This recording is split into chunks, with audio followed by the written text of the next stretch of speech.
We are going to have a bunch of different a bunch of different little topics here. I have denoted them each with a clock tower icon so that you can see them in the top right corner so that you know where we are.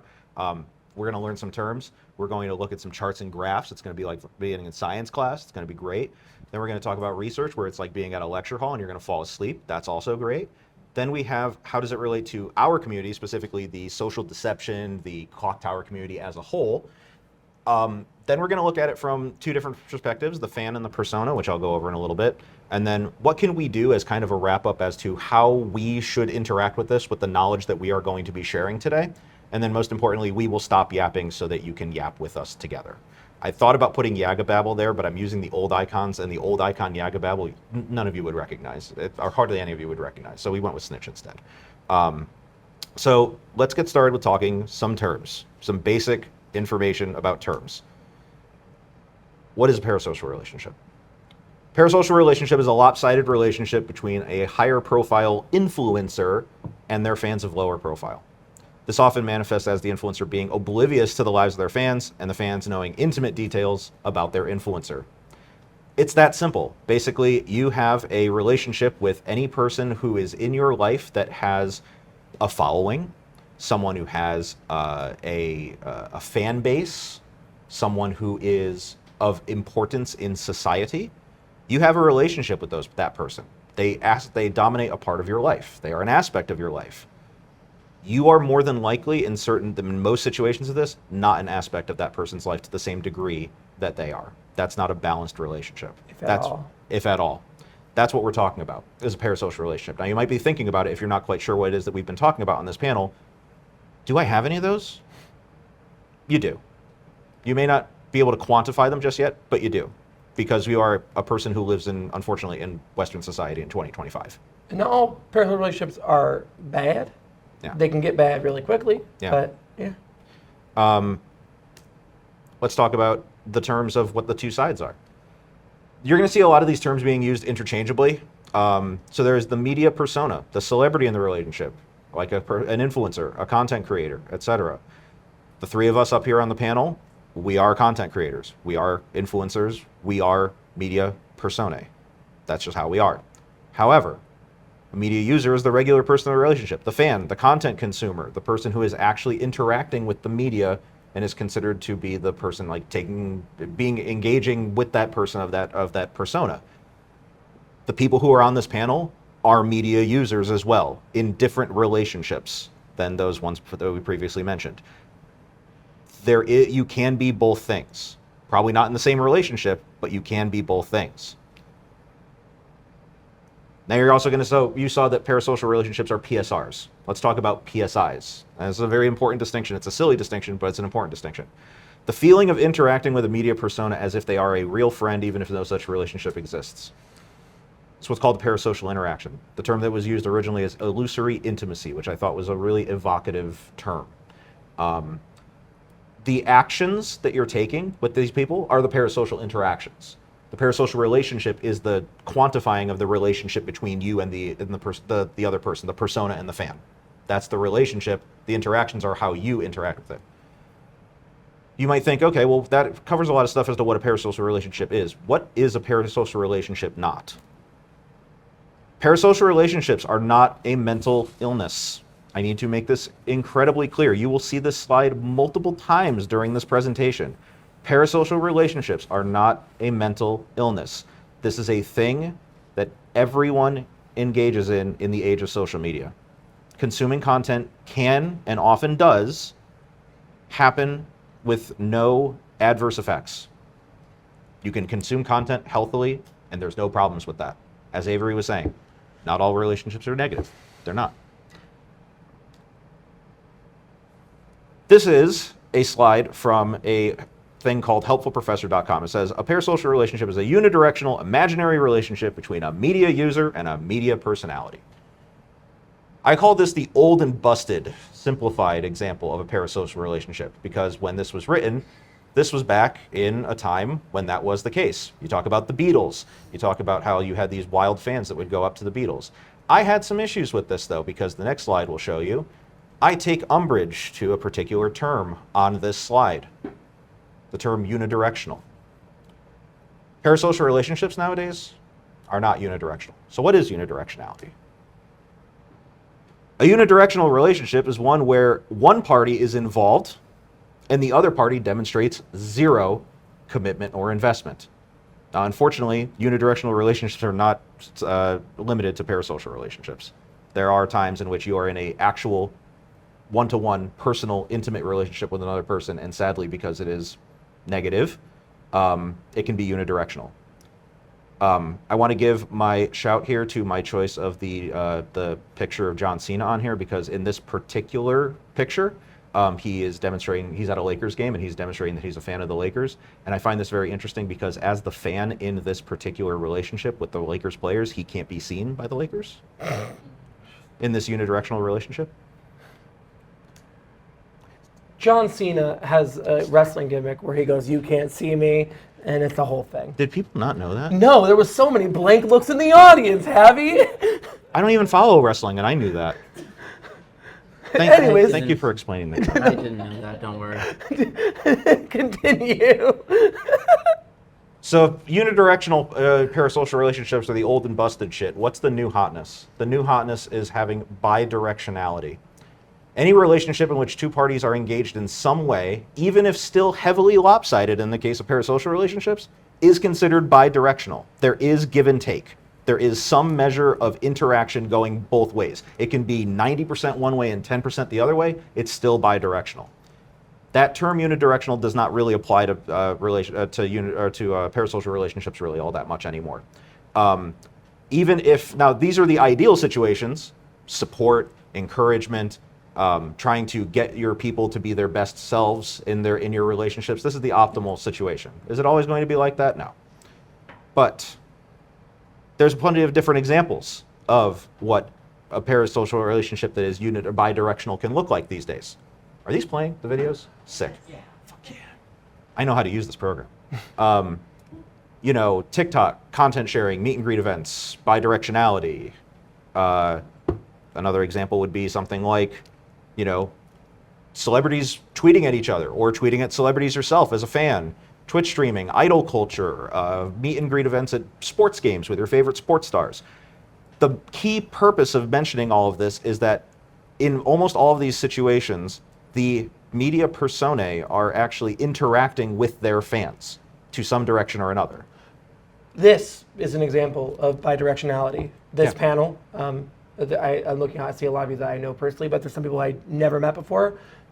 If you've ever seen me do content, which I guess you might have, this is bidirectionality. With Habby, this is bidirectionality. Yeah, I'm here, I'm interacting with you folks because I want to interact with you folks. As opposed to, I'm going to go back to the Beatles example, but I love the Beatles example. The Beatles are, you know, traveling around and they've got their fans, but like the fans are giving everything and the Beatles are just kind of doing their thing. Like, I know they're doing it for the fans, but they're just doing the thing that they normally do, which is play music. There's not a whole lot going on there. There's not a whole lot of dynamism. Dynamism, is that the word I'm looking for? There's not a lot of that. There's a lot of just give, and there's a lot of give, but only in one direction. We don't really have that anymore. Not in the age of social media, at least. Certainly not in the age of like Twitch streaming and similar live to consumer content where, like, you know, So someone writes in their Twitch chat and you respond verbally as part of the content to them. Which brings me to visualizing parasocial relationships over time. So the next one that I like to do, now you'll notice in the bottom corner, you probably can't see it behind our heads, but this is a general trend. No, behind Emma's head. Oh, you can see it. This is a general trend not based on literally any data at all. So The best sort of trend. Yeah. This is science. this is just science adjacent. Give This- us a Nobel Peace Prize right now. That, Yeah. No, that's for peace. This is for science. Oh, Nope. sorry, the Nobel Science Prize. So the reason I mention this is because I want to talk about basically the disparity between what we call social wealth of media personae and media wealth of the people who consume that. Now, when I say that, I don't necessarily mean the celebrities of old, bards and stuff like that. I'm talking about people that have the power. Who had the power back in antiquity? Kings, pharaohs, you know, people that were viewed as gods, basically. The people who dominated the every aspect of your life. You had a parasocial relationship with those people. Clan chieftains, popes, these people dominated every aspect of your life. You had a relationship with them. They didn't give a fuck about you because they didn't know you existed, right? That was still a parasocial relationship. And you can see back in antiquity, you had people that were massively, exorbitantly, disgustingly wealthy, both in stature and physical monetary wealth, that were way, way, way, way, way above the squalor that the people whose lives they dominated were part of. As you go through history, you start to see, with the Renaissance, movable type, Gutenberg, the fans become more knowledgeable and therefore have more social wealth because they can own businesses and stuff like that. But also, the monarchs and the leaders can be, that number can be diluted because you start to get wealthy business owners, you start to get artists, you start to get philosophers. These people are not necessarily the most exorbitantly wealthy, but they have large fandoms. This is the beginning of fandom in general, more or less. In the Romantic era, you start to see, playwrights, you start to see artists, you start to see novelists. These people start to become more prominent members, and they tick up the number of the number of people that the overall social wealth of the people. But you notice what it does is drastically, as these things happen, decrease the amount of social wealth that the people have in the higher ends.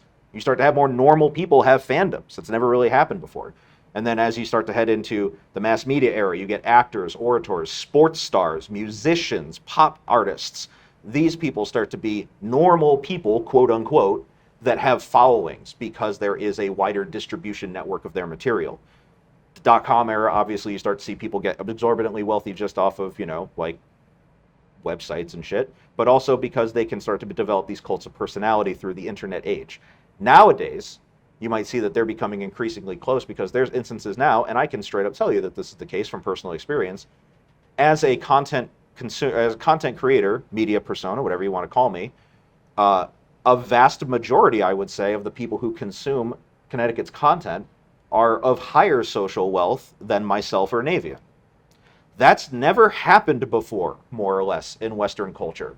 You've never really had it in the past where you've had people that were more, by and large, considered to be people who were of a lower social stature and of lower social wealth than the majority of the people who interact with them. This is a really unique trend that is starting to come. And why is that? Because social media has allowed us more outlets for normal people to gain followings.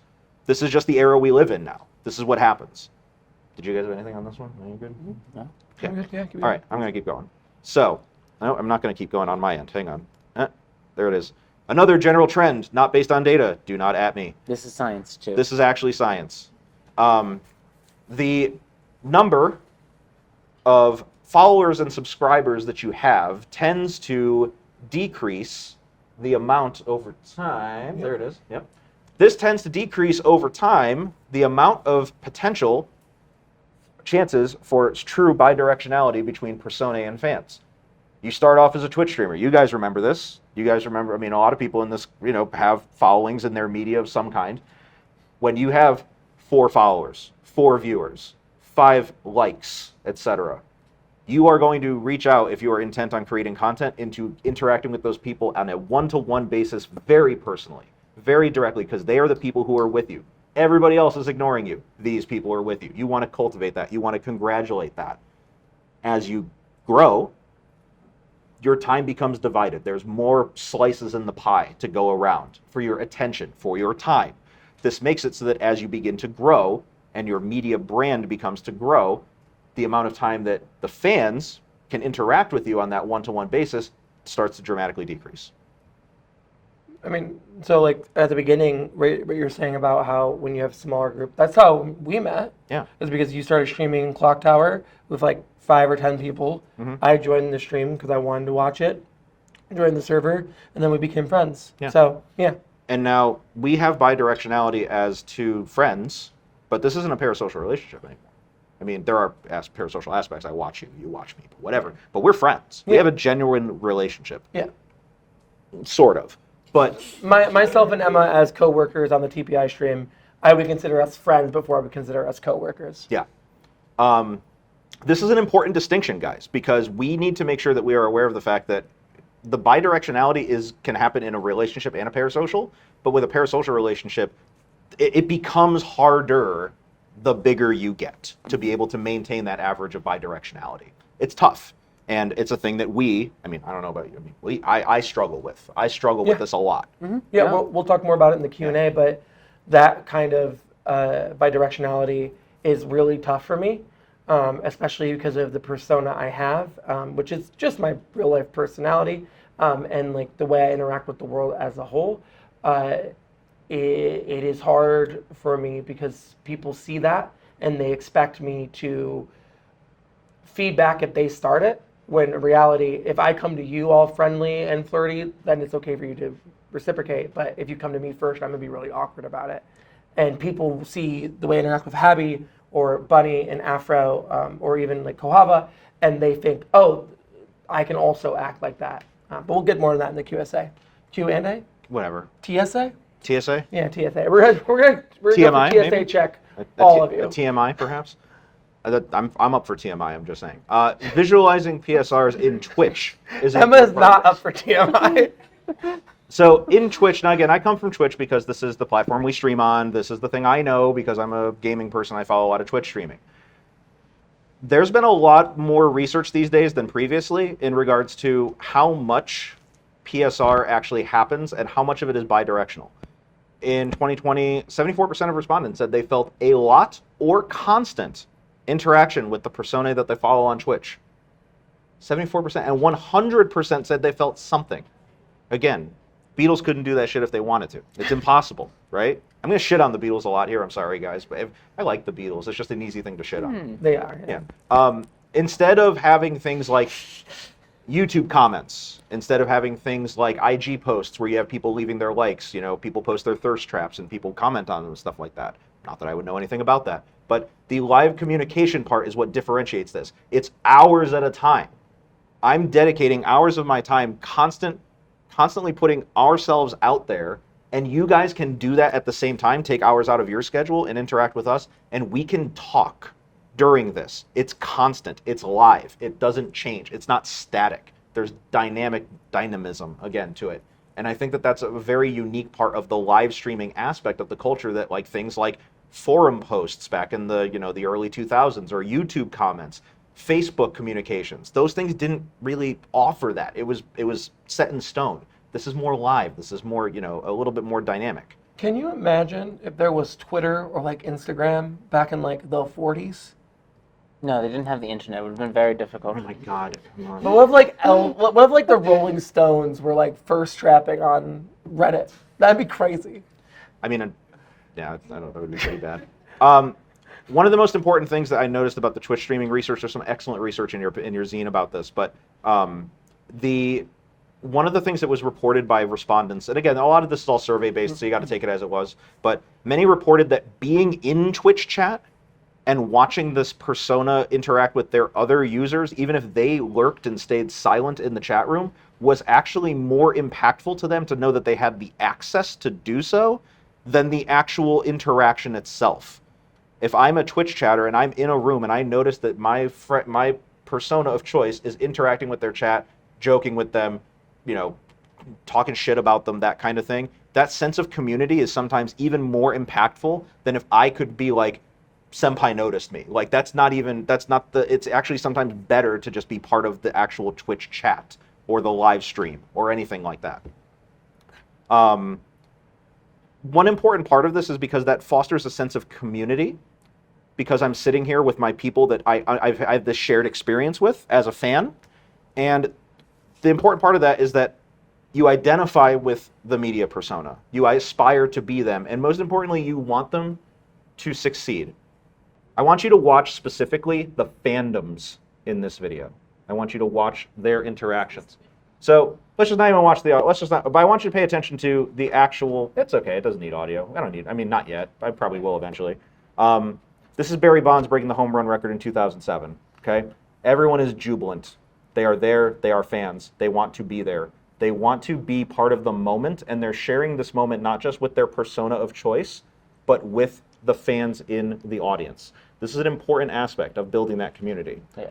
This is like a truly, like, I don't know if any of you have been at like a sporting event where like something cool for the home team happens. I was at a Celtics playoff game a few years ago where they won on the last second layup.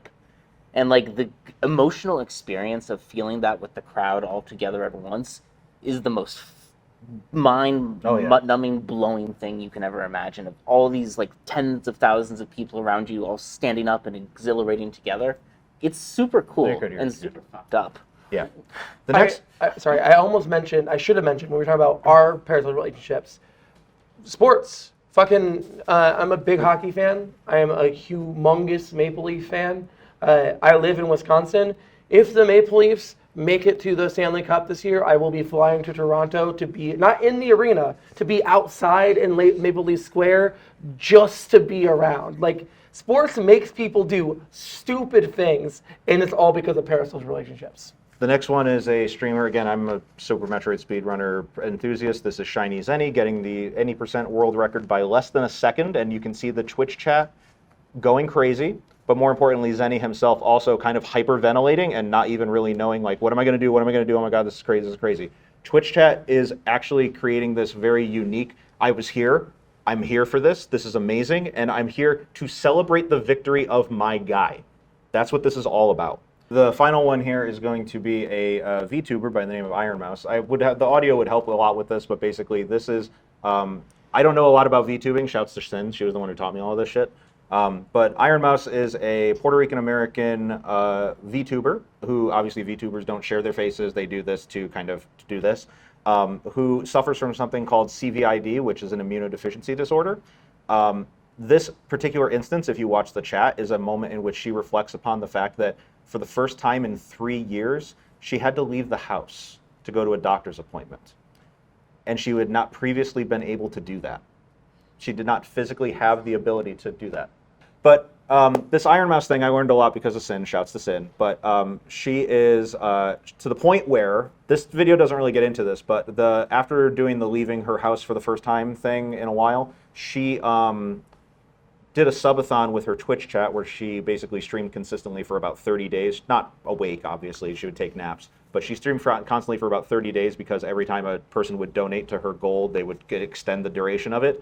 To the point eventually where the fandom was such a big fan of hers that they ended up giving her the ability to move from Puerto Rico into mainland America to buy a new house for her and her mom. And just kind of go from there to be able to actually create something beautiful with that. And that is the bidirectionality of a parasocial relationship, perfectly defined. We can go to the next one, that's fine. So let's talk about the research, nodders. If you thought shit was dry before, this is where it's going to get dry. It's actually not. I cut a lot of this out because almost all of this is fantastically presented in the Parasocial Relationships, The People You Watch zine, as created by my good friend Avery over here. Most of the research that I'm going to be referring to, I'm going to dip through this very fast because this is going to affect this is going to be talking about stuff that you'll be able to read if you want to get into further details. Long and short of it is, again, the research shows parasocial relationships are, in fact, not a mental illness. Time and time again, they have shown that they are not. They themselves are not a part of a mental illness. As you can see from those previous examples of victory moments, it's actually really good for you sometimes. The next thing I want to talk about is someone named Lynn McCutcheon. Now, Lynn McCutcheon is a psychiatrist from the... that's a great question. I don't remember. Sorry, Lynn McCutcheon. I don't remember. But in 2010, she developed something called the Celebrity Attitude Scale. In your zine is a Celebrity Attitude Scale. It's a little bit out of date-ish. Is that the very back page, I believe? That Celebrity Attitude Scale is a psychological tool developed by Lynn McCutcheon that is used to gauge a patient's feelings regarding a famous person. And it's widely available online if you want to get one that's a little bit more up to date, but this is the one that I was able to find that I can actually put into your thing. Basically what it does is it says you as the respondent pick what they call my favorite celebrity, or MFC. You then answer the questions in the thing regarding MFC, my feelings about my favorite celebrity. There is then an ability to be able to gauge, based on that strongly agree, disagree, whatever, whether or not your answers reflect on 3 certain classes of what a Celebrity Attitude Scale will define, which is being entertainment social level, intense personal level, or borderline psychological level. Now, if you're an entertainment social level scorer, congratulations. You appreciate the celebrity for their entertainment value. You are able to healthily consume their content. If you are on the intense personal scale, you do compulsive actions that denote obsessive parasocial interactions with the persona, as in, I take time out of my day and do things that detriment the other relationships in my life for this persona. Then there's borderline pathological. This is where you would do things that are either illegal or betray your own personal code of conduct in interest of the persona or what you perceive the persona would want you to do. The next slide will show you that over the course of the past roughly about 15 years, in 2010, now this is an average mean number over the course of about 15 years worth of studies from different groups. In 2010, 25, 4, and 7 between entertainment, social, interpersonal, and borderline pathological. And then, as you can see, they've definitely grown a bit over time from respondents' information. Now, you might think, that's fucking scary. It kind of is. But it's not all doom and gloom, because having a borderline pathological response to a parasocial relation or a media persona does not necessarily mean that you will act on it. And the reason that that's important is because there's a lot of other research as well. There are some great resources in your zine, and one of them is unfortunately something I cannot give you an article for because it's a whole ass book. And it's by someone called it's by two people, David Giles and Gail Stever. They create a book called Parasocial Experiences, Psychological Theory and Application. It is, like I said, it's a whole ass book. You can't get it, so sad. I can't give it to you for free. It's like $100 too. It's not cheap. But they wrote it in 2024. And what this is a culmination of these particular people. They are a psychiatrist and a psychoanalyst. And what they did was they embedded themselves over the past 20 years or so into various different fandoms, and not just parasocials in like the fact of like, I don't know, a Twitch streamer, but also things like the Star Wars fandom, going to conventions and things like that, going to the like horror conventions, music, traveling with musical groups, these kinds of things. And they would collect stories from people who were parts of these fandoms. And they found a lot of really amazing stuff from anecdotal research. And one of the most important things that they found was that despite how dangerous it could be for parasocial relationships from that slide we just saw, by and large, most content consumers can interact with their media persona with no adverse effects on mental health, and they are able to respect boundaries. She described a woman in this book who was she was suicidal. Again, just to kind of mention that. And she was a huge fan of the TV show Supernatural, which, by the way, I've seen one episode of Supernatural. I had no idea what the fuck was going on, but everyone was really pretty, so that helped. It's a fantastic show. Yeah. So the woman went to a fan convention and she met up with some of the stars. You know, they were doing autograph signings and stuff like that. And one of the stars, she doesn't name who, but one of the stars said that it was very clear that she noticed that this particular woman who was feeling suicidal and demonstrating signs of distress, he noticed this. And he went to her and they did the autograph signing, they did a picture and stuff like that. And he specifically pulled her aside and he said, "I need you to promise me that you're going to stay alive to come see me at the next convention." And she did. And then she did the next one, and he made her make the same promise. It's been 10 years. She's still going. There was a story about a woman in her mid-50s who lost her husband to a very aggressive sort of cancer, and she had assumed that her romantic life or partnerships were kind of gone. And during that grief period, she decided that she actually really finds Josh Groban very attractive. Which, I mean, that's fair, whatever. But really kind of liked him and liked his music and his persona and wanted to watch interviews and stuff like that. And she said she developed a parasocial relationship where she saw herself having this little crush on Josh Groban. She was able to externalize enough to be able to realize that this is actually not real. This is something I'm playing in my head for imagination's sake. So she's never going to act on it. But what she said in the response was that it helped her realize that that romantic part of her life that she lost when her husband died is not dead. She did not lose her romance when her husband died. There are countless stories about that in this book, and a lot of this research definitely suggests all of that. I want to be very, very careful and clear here, though. There are a lot of parasocial relationships that are not handled healthily. Yes. We want to pinpoint these ones, so in case you are dealing with a parasocial relationship, you can realize that you can deal with it healthily. Specifically, in the Josh Groban example, that woman dealt with it healthfully, realized that crushes were just crushes, and did not harass Josh Groban. Yes. If you have a crush on even a clock tower celebrity, especially as someone who invites crushes on me, okay? True. I did one of my biggest memes is I married Twitch chats. I stand by that. If you find me attractive, that's a good thing. I will probably, if I meet you in person and I initiate it, I'll probably flirt with you if that's a thing you're into. But please handle it healthfully. I have so many messages in my DMs that are really inappropriate and really awful, and I get them all the time. And some of that is my own fault not my own fault, I don't want to use the word fault, but some of it I invited on myself because of the persona. Please do it healthfully. Please, please, please, please, please.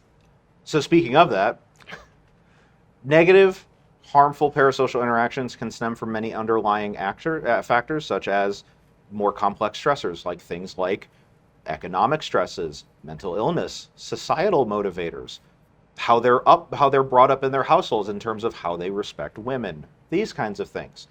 But there are, unfortunately, so many examples that you can probably think of, not just from a particular fandom that you know, but from stories of other fandoms, of when shit gets really bad in parasocial relationships. Most people can probably think of some. There are a lot. I don't want to focus on them. That is not the point of this exercise. It is to simply mention that the parasocial relationships themselves can be expressed healthily, but they can be a source of they could indicate more complex stressors, which it again reiterates, parasocial relationships are not a mental illness. Also a page in your zine. Parasocial relationships are not a mental illness. What it does do is uncover early signs of mental illness.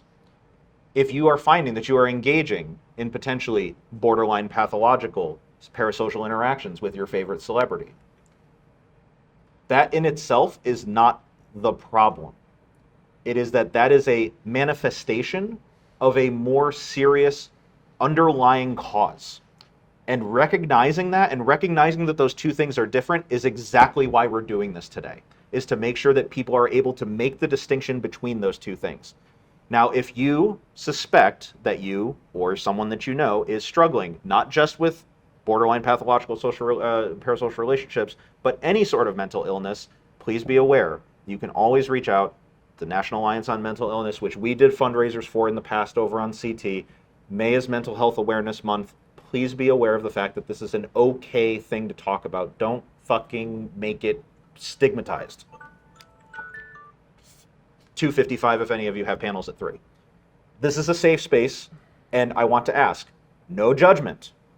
Before today, did anyone here kind of make the assumption that when they heard parasocial relationships, they thought creeps on live stream, obsessive fans, celebrity stalkers, and they thought that's all that was? It's okay if you want to raise your hand to say that this is a safe space. There's no judgment to this. The fact that you guys aren't raising your hand is really fucking endearing to me. Yeah. I love that. I expected literally half the room to have their hands up. And I'm very, very happy that you guys don't. You notice that most people do, though.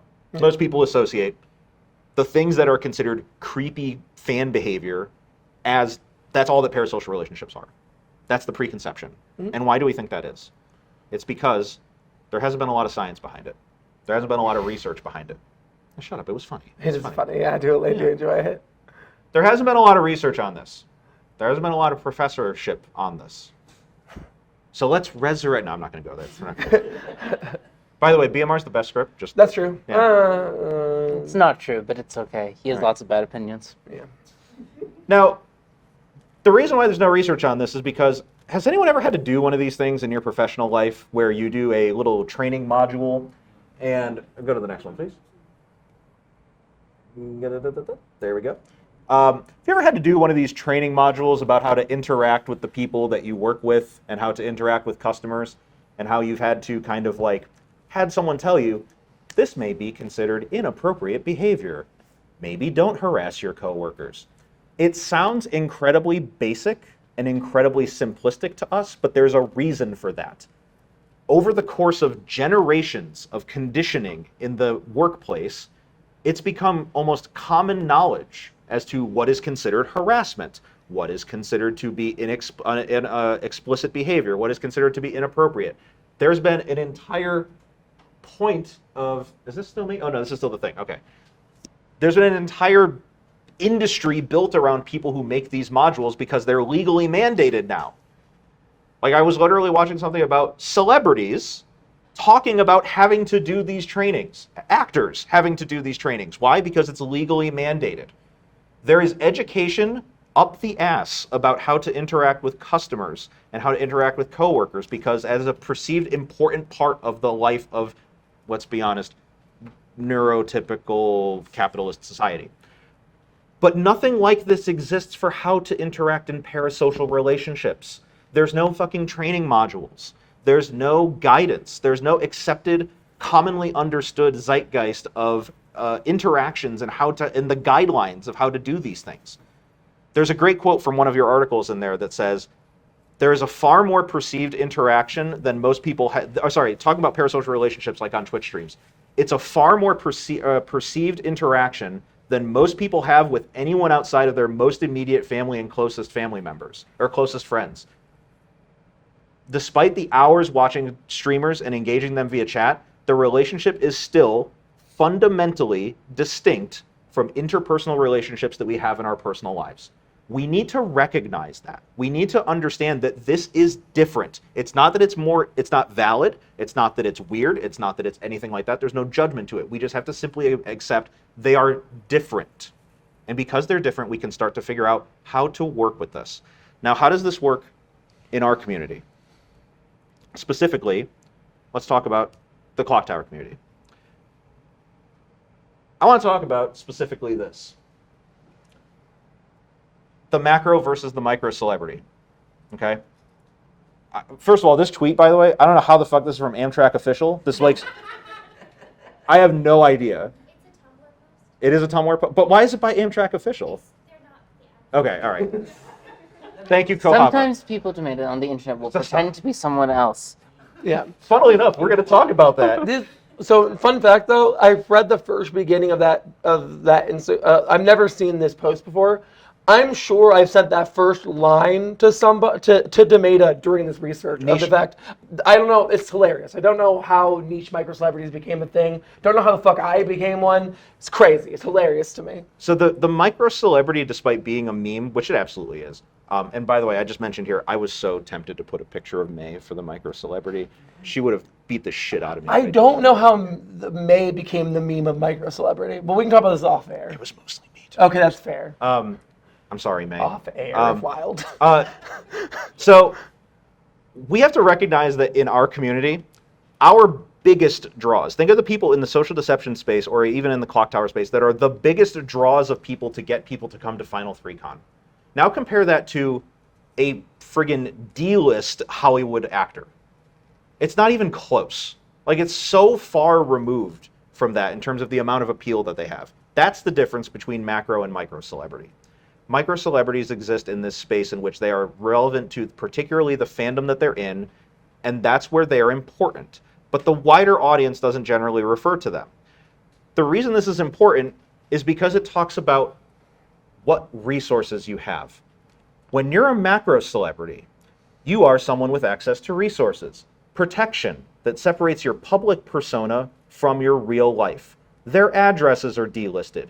They have private security. They have media training, and they have management teams that help balance their branding so that they look sanitized whenever they're in front of the camera.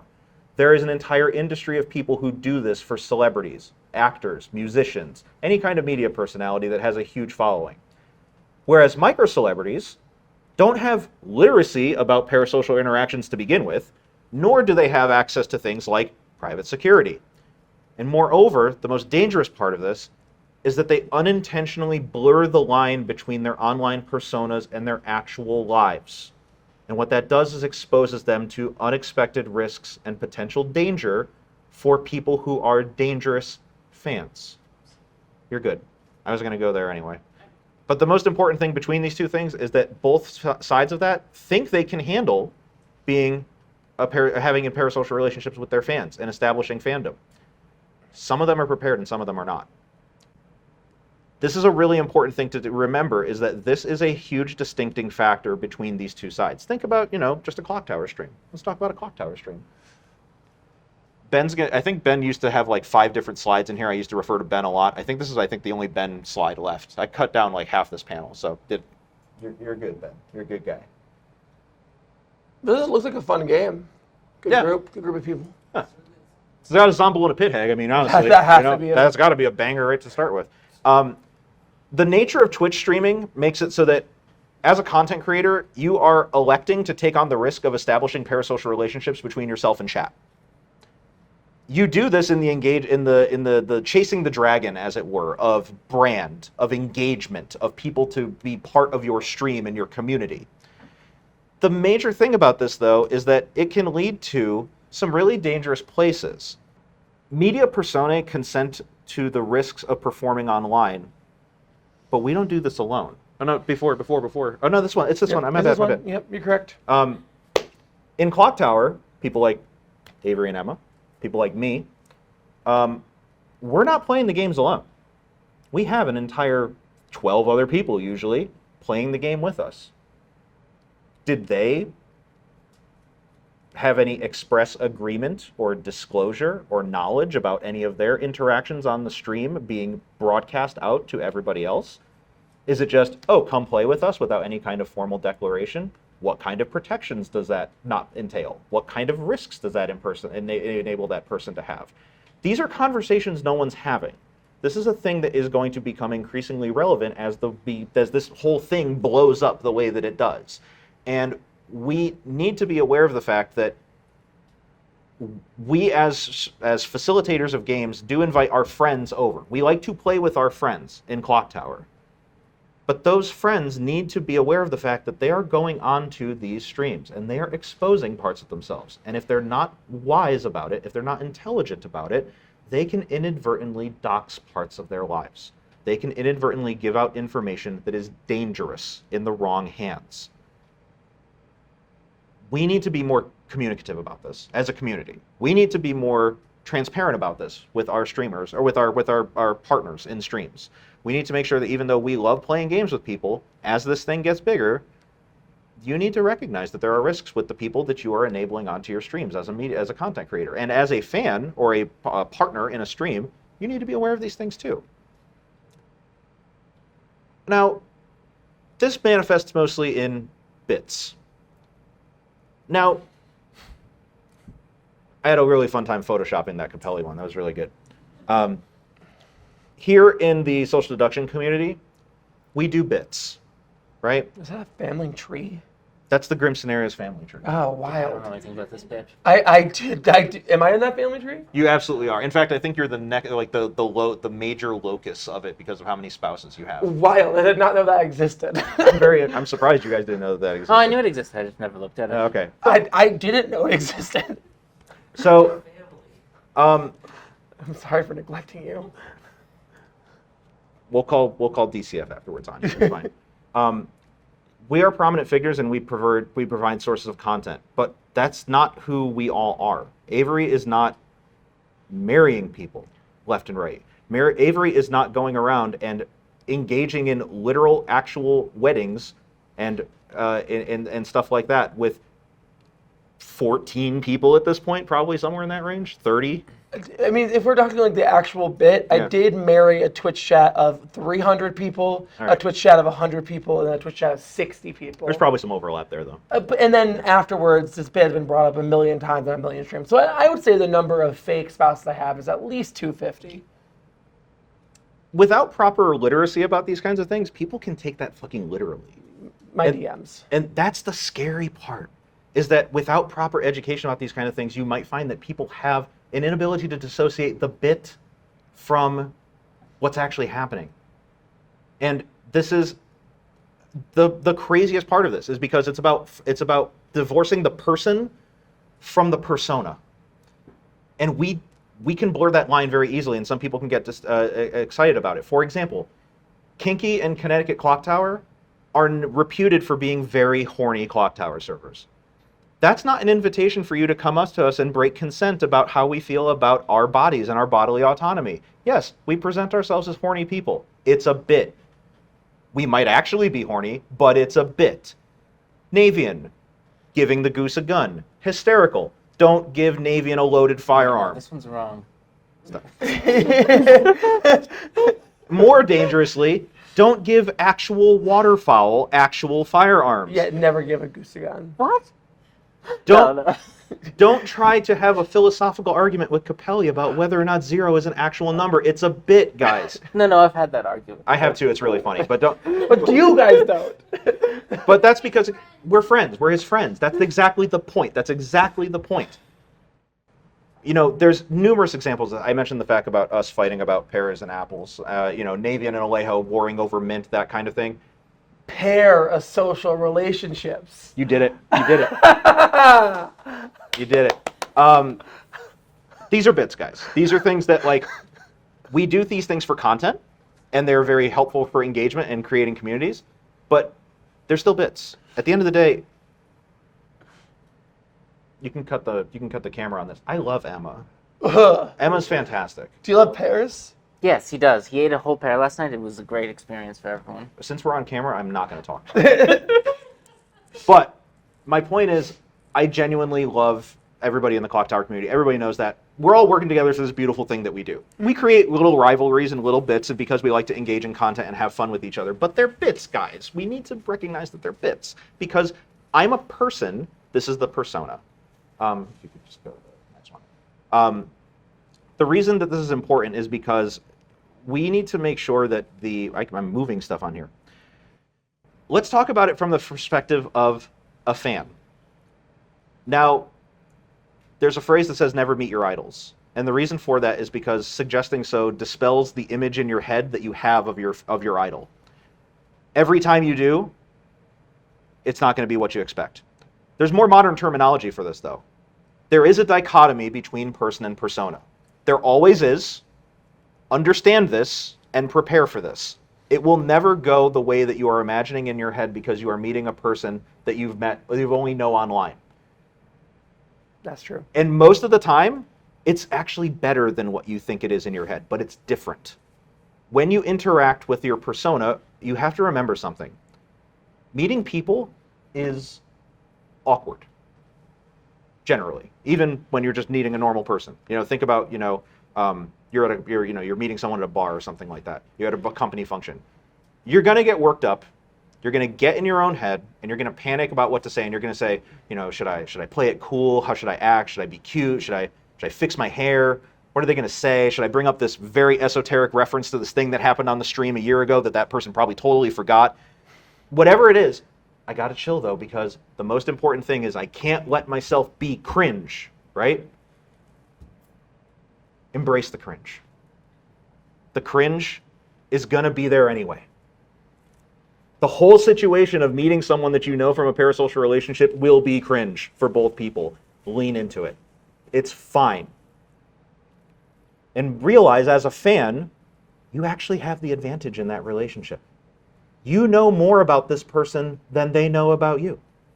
You know what to expect. You know what to react. Don't be intimidated. It's just a person. You know them. You know parts of them, the parts that they have sold you, but you know them. Recognize that it's going to be weird, and then think about, it's the same thing as meeting someone at a company function. You just have a little bit more extra knowledge beforehand. You heard about their reputation. It's the same thing. I have to. Oh, hang on. It's okay. I'll skip. I'll skip this part. Let's talk about from the persona. Yeah, the back screen is not very good. It's like Canva has like a background remove thing. It wasn't very good on this one. Now you'll notice that from the persona I use the icon, the marionette. Now that might sound dismissive and diminutive to begin with, because you might think, oh, it means that we manipulate our audiences. We do. Yeah, I mean, genuinely, like, not even a joke. I think that content creators do manipulate their audiences, not for negative. Do you have more about that? Oh, no, 100%. Yeah, Okay, listen, cool. it's a thing that happens, but Yeah. that's not why I picked that as the point. Yeah. we are inherently, as media, because I'm talking from the perspective of personas. This is why we're up here. We are personas. Some of you guys are too. Yeah. We as personas are inherently entertainers. What we do is for entertainment purposes. But we are at the behest of our fans.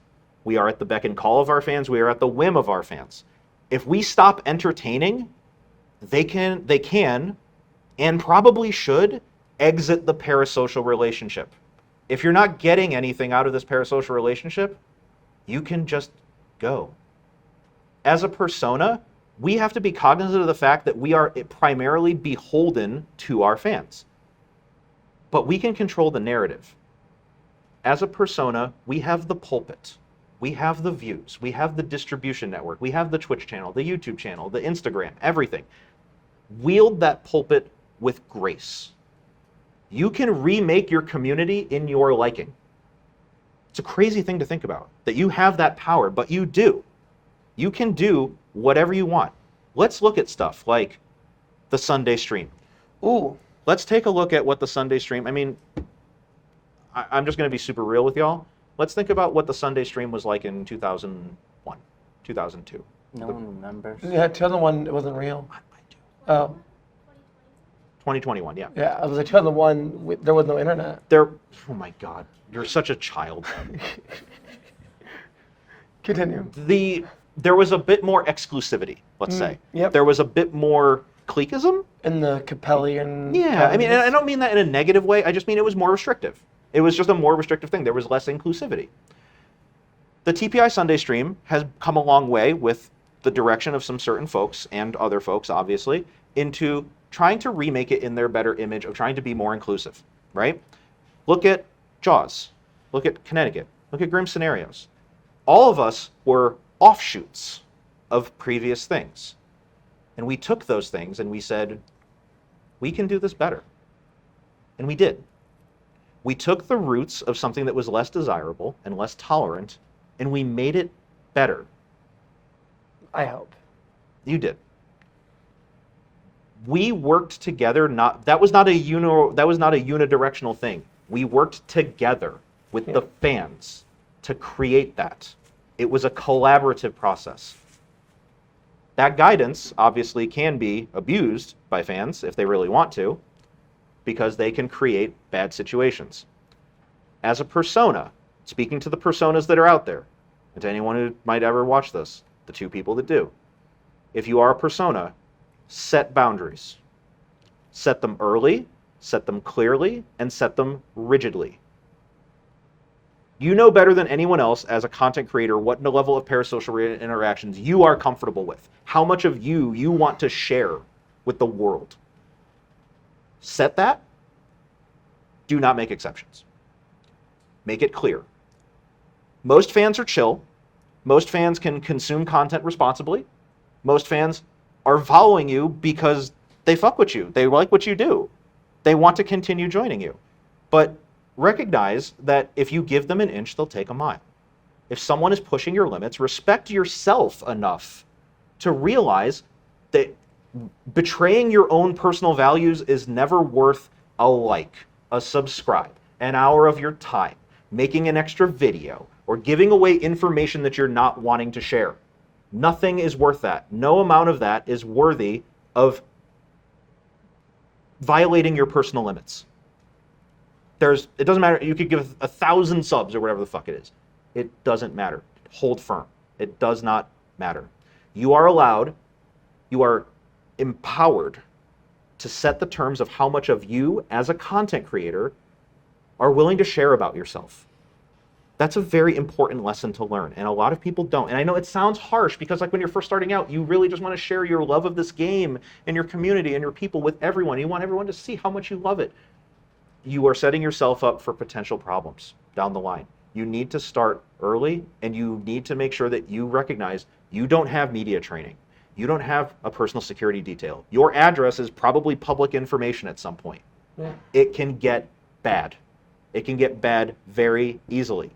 Set your boundaries, know when to do them, and respect them. Don't leave yourself open to potentially having a dangerous interaction happen. This is unfortunately the world that we live in. So what can we do?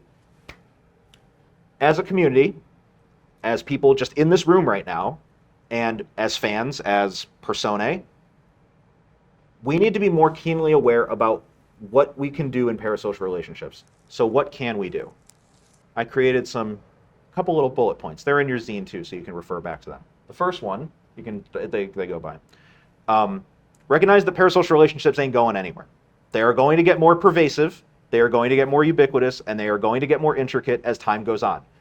Think about what the internet looked like 10 years ago as opposed to now. Now think 10 years in the future. It's going to get much more invasive and much more integrated into your life. Be aware of this shit now so that you can know how to prepare for it as it becomes more commoditized, as it becomes more monetized, as it becomes more intricate in your life, so that you don't fall prey to the shit that they are going to try to throw at you to take advantage of you. You said you had something? No. Okay. Number 2, understand that parasocial relationships are not a replacement for healthy relationships and balanced bidirectionality. You should have balanced personal relationships in your life that are healthy, that are respectful, and that have bidirectionality.